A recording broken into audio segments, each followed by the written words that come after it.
শুভেন্দু অধিকারী নাকি অধীর রঞ্জন চৌধুরী?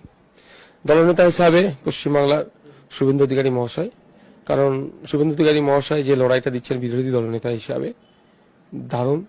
আমার প্রশ্ন হয়েছিল অধীর রঞ্জন চৌধুরী আর শুভেন্দু অধিকারীর মধ্যে কে বিরোধী দলনেতা হিসাবে পারফর্ম ভালো করছে বা এই ধরনের কে বেটার। আমি তখন বলেছিলাম শুভেন্দু অধিকারীকে, কারণ আমি তখন একটা আশার আলো দেখছিলাম।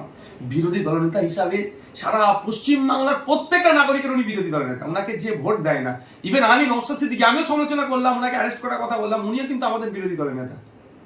যেমন রাজ্যের নেতা এই মুহূর্তে leader of the house Mamata Banerjee, আর লিডার অফ দি অপোজিশন যিনি হাউসে তিনি হচ্ছেন শুভেন্দু অধিকারী। তো আপনি আমি মমতা ব্যানার্জিকে যতই সমালোচনা করি না কেন, আপনার আমার কিন্তু লিডার, পশ্চিমবঙ্গের মুখ্যমন্ত্রী তিনি। এই লিডার বললাম কেটে আবার ছেড়ে দেবে মমতা ব্যানার্জি, আপনার আমার লিডার হয়ে যেতে পারে, কিছু করতে পারেনি আমরা। তো ওই প্রসঙ্গে এসেছিল যেভাবে বকটু এর পাশে দাঁড়িয়েছিল, ওখানে যেভাবে মুসলমানদেরকে খুন করা হলো, সেই সময় তার ভূমিকা, আনিস নিয়ে তার কথা স্টেটমেন্ট, সেই সময় বেশ কয়েকটি মুসলিম সম্প্রদায়ের ঘটনা ঘটেছিল, ওনার পজিটিভ পারফর্ম দেখেছিলাম, আমি আশার আলো দেখতে পেয়েছিলাম। সেই জন্য সেই সময় আর একে আমাদের অধীর রঞ্জন চৌধুরী সেই তুলনায় ইনঅ্যাক্টিভ ছিল।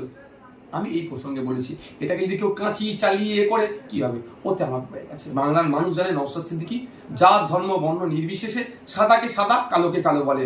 নওশাদ সিদ্দিকী কারো চাটুকারিতা করে না, এটা বাংলার অলিতে গলিতে মানুষ জানে। আমি একটা